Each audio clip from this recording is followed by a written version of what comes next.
So we just want to pop on here and give you a little bit of an update on how things are going with our Mexico move. The first step in the process of any big move abroad would be to look at visas and how to move there legally and what you need.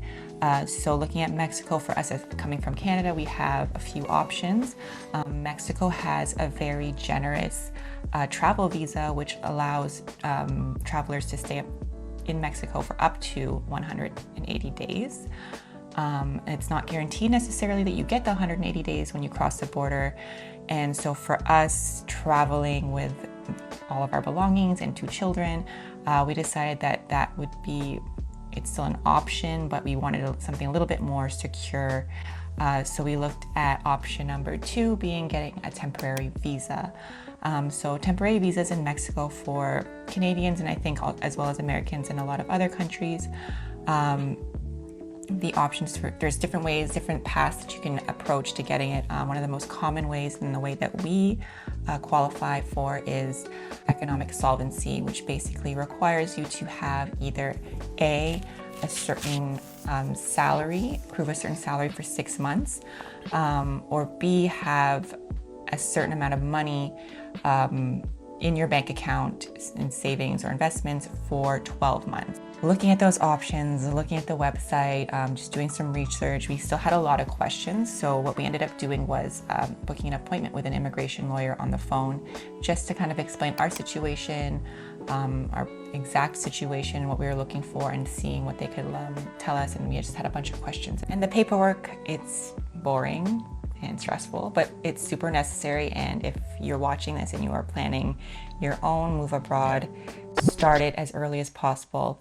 So what else is going on? Yeah, so while all that's going on, we are purging like crazy. I mean, we have a 2-bedroom duplex townhouse, which is not a huge space, but it's amazing all the things that we can somehow store in here. So we're just kind of getting rid of all the winter stuff that we won't need anymore. It feels good. Just in general, like putting aside everything that we want to bring with us, everything that we're not too sure about, then everything we're sure we want to get rid of. It's not a fun process, it's a lengthy process, but it definitely has to happen. And even if you're not moving abroad, I think that like a seasonal purge is definitely The purge. it's scary, but it's required just to try not to accumulate too many things. We're not minimalists by any means, but we're also Not hoarding. Hoarding, yeah. Okay. It's really important to also look at the big items that you might have to get rid of. So in our cases, we only really have 2 big ticket items that we need to get rid of, one being the house, obviously. We live in the middle of the city and we're not looking to rent it out. We're actually just looking to sell it. And then the second big item would be our car. So not necessarily that we don't need a car. We are planning to drive to Mexico, but that we need a bigger car. So I have like a 4-door just Civic. Yeah, that's definitely not big enough to move our whole lives. And 4 people. And 4 people. It's barely big enough for 4 By the people. way, it's barely big enough just to take a trip to Costco. So my parents both have SUVs and they're like, we're good with just one car. So long story short, they ended up giving us the SUV, which will be super beneficial to us, just a more comfortable ride overall, and we'll be able to fit a lot more in the car. And we ended up selling my old Civic, old rusty spot. So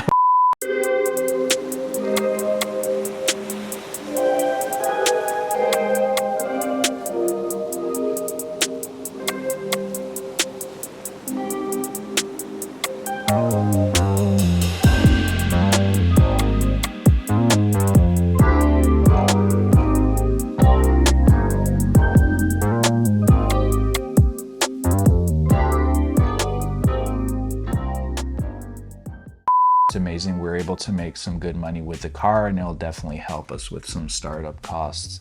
She'll be missed, but we're moving on to bigger and better things. So it's important not to get too attached to material things that need to go. And next thing to go, this lovely heritage home. Yeah. Yeah, so this is the third time I've moved abroad, the second time Mark has moved abroad. And one thing I can tell you is that you come up with the idea to move, you're excited, you can't wait to tell people. And the reality is that some people are not going to be as excited about it as you are.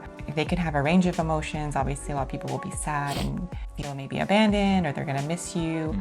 Some people are scared for you because it's something that they've never done, or that they think that the country that you've chosen, especially Mexico, there might be some safety concerns. And then what ends up happening is that your head gets filled with doubt and worries. Yeah. So I think, the most important thing is you don't tell people until you absolutely feel confident that this is something that you want to do, that you've done the research, that you don't have any traces of fear about a certain thing. There's always going to be some doubt and some fear when you're taking on a big move like this, but for the most part, you should feel comfortable and confident with what you're doing, because you want to be able to not only not go down that path of fear and concern that they are going down to, but maybe to also help them out of it and explain to them, whatever fears they have, that they don't need to have them, that maybe, you're going to see each other often, FaceTime often, the place isn't as scary as you think it is, whatever it is, just to be able to reassure them. And I think that takes a bit of research on our parts to know, to predict what they might have an issue with, but also be able to give them real facts about the reality of the situation. We've done hours and hours of research and everything from culture to climate to economy to schools to everything in between. And a lot of people, when we do tell them, they don't realize how much we've actually looked into this. They think it's maybe just another one of our, last minute decisions to travel or move abroad. But there's many months of research that went into this. And we're pretty good at having rebuttals for any sort of concern that friends and family may have. A lot of it does come out of concern and love and concern, and just being sad in general that we are moving abroad. The reality is there's challenges in everything in life, and we're just willing to accept those challenges. We're still very excited to go on with this move and move forward and having new opportunities for ourselves and especially for the kids. Yeah, and I think what's good is we have each other, we check each other. So if one of us starts to go down that little doubt, scared path, the other person can reassure us. So we are very lucky in that way. And I think as well, when it comes to the kids, it's, the last couple years, I think we've done a lot of learning and unlearning about how we want to raise our children. And we only knew the way that we were raised, and not to say that that was not a good way. It was. We were raised very well, but we kind of wanted to take a different approach at education. We want our kids to see the world. We want them to not so much learn in a traditional sit down at a desk and be told how to do things. I think we want to approach it more holistically, more through experience. And I think this is just the first step in us doing that. And I think you guys will hear us talk a lot about breaking the mold. It's going to be a common theme throughout our videos. Like, how do we break this mold to live our lives the way we want to live them and not according to society's standards? Definitely been really happy with just our lives and our kids and everything that's been going on in our lives, despite uncontrollable factors. But I think that for us, traveling was a huge one. And we just couldn't see ourselves traveling and maintaining kind of our lifestyle in Toronto, with the cost of living and everything being so expensive and working long hours. Taking these steps towards living a life of travel, even though we may settle down in another city somewhere, to us it's just completely different from how we were raised and where we were raised and where we currently are. So a lot of things are going on and we're very excited about it. So if you like the video, if you want to follow us on our journey, please like and subscribe. And we love you guys. Take care. Bye.